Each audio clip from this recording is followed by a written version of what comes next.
आदेश आदेश आदेश। गीता ज्ञान का भाग 92वां,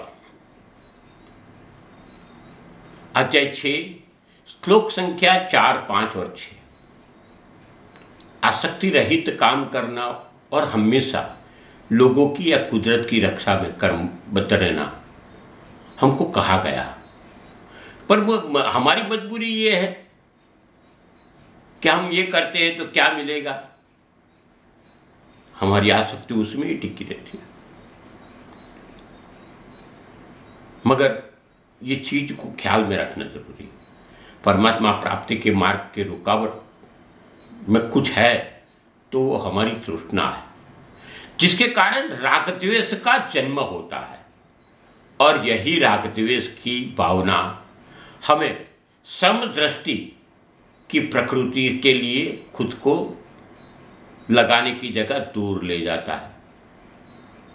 यहाँ जरूरी है प्रकृति के लिए अंदर आपको समदृष्टि से जीना चाहिए, वो भी आसक्ति के बिना।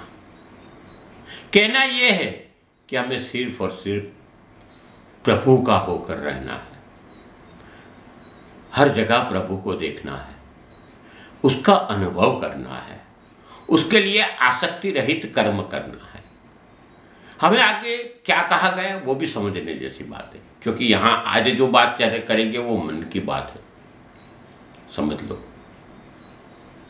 चौथे श्लोक में कहा, जब मनुष्य सभी सांसारिक इच्छाओं को त्याग कर न तो सांसारिक सुख के लिए कार्य करता है और ना ही फल की इच्छा से कार्य में प्रवृत्त होता है, उस समय वह मनुष्य योग स्थिति में कहलाता है।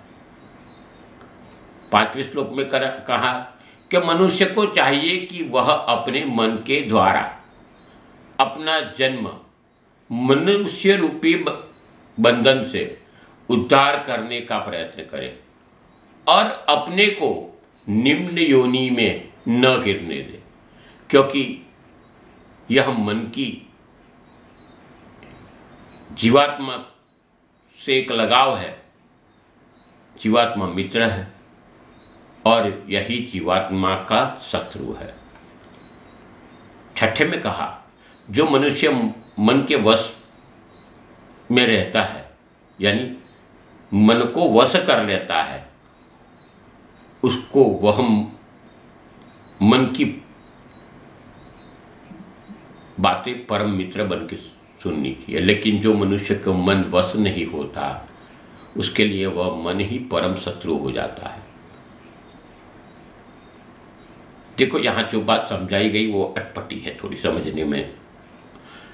जो मनुष्य हमारी इंद्रियों के विषय में या उनके भोगों के मतलब में पदार्थ, परिस्थिति, घटना, व्यक्ति इत्यादि से उत्पन्न हुआ शरीर का आराम, मान, बड़ाई इत्यादि से आसक्ति न करके, इनका भोग बुद्धि से ना करके इससे ना ही खुश होना है और ना ही दुखी होना है। खुद को निर्लेप रखना है। इसका मतलब मनचाही बात हो या मनचाही चीज हो, व्यक्ति, परिस्थिति या घटना मनचाही हो तो हमारा मन खुशहाल हो जाता है।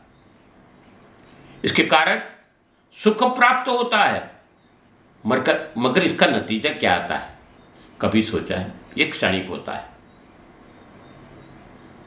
और हमारा जवाब ना ही होगा कि इसका नतीजा हमको पता नहीं है। हमारी आसक्ति उत्तेजित होती है इससे। इसलिए बताया कि ना ही खुश होना है और ना ही दुख है, हमेशा निजानंद रहना है, जो कुदरत की कृपा से मिलता है। एक पिक्चर का गाना मुझे याद आता है, उसके शब्द भी ध्यान रखने जैसे। रोते रोते हंसना सीखो, हंसते हंसते रोना, जितनी चाबी भरी है राम ने उतना खिले खिलौना। ये जरूरी है। हम उतना ही खेल सकते हैं जितनी कुदरत की कृपा से। नहीं तो जब तक मिलता है तब तक अच्छा लगता है, बाद में जब अभाव हो जाता है तो सोचो जरा, हम दुखी हो जाते हैं।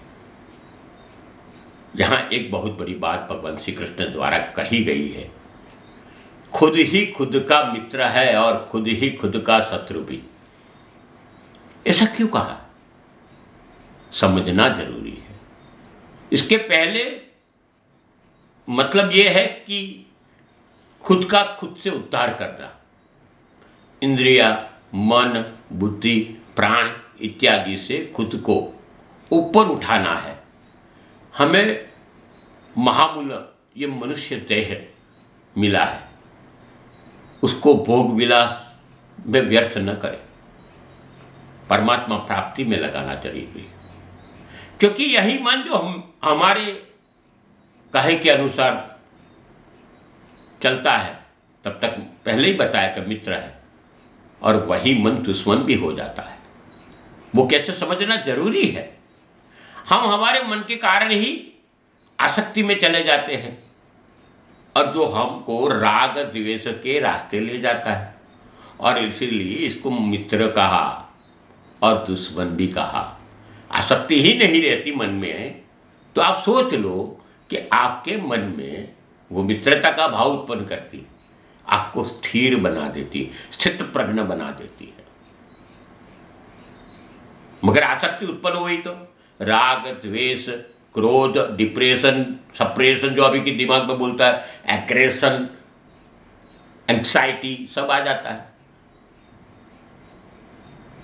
तो you will find that you are nowhere, आप कहां भी नहीं हो, you are zero, because nothing is continues in your life. हमारे जीवन में कोई चीज भी स्थिर नहीं है, बदलती रहती है, प्रत्येक क्षण बदलता है। एक क्षण आया है तो वो चला भी जाएगा, ये भी महत्व का है, क्योंकि ये जो हम तृष्णा करते हैं वो नाशवंत है। अगर हमारे मन पर या वृत्ति पर हमारा नियंत्रण नहीं है तो जगत को जीत पाना मुश्किल है। अगर हमारा नियंत्रण है तो जगत को जीत पाना आसान है, यानी परमात्मा की प्राप्ति के रास्ते खुल जाते हैं।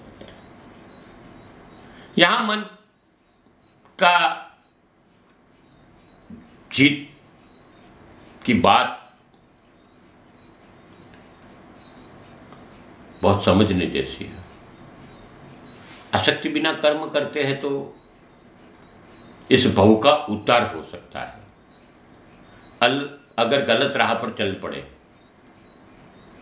आसक्ति के कारण जीवन को नरक के रास्ते में डाल सकते हैं। हमें कोई चीज की गलत आदत पड़ जाती है, समझ लो, और इसके कारण हम उसके हवाले हो जाते हैं। समझो हमारा जीवन व्यर्थ हो सकता है। अब ये आदत कौन सी चीज की होती है?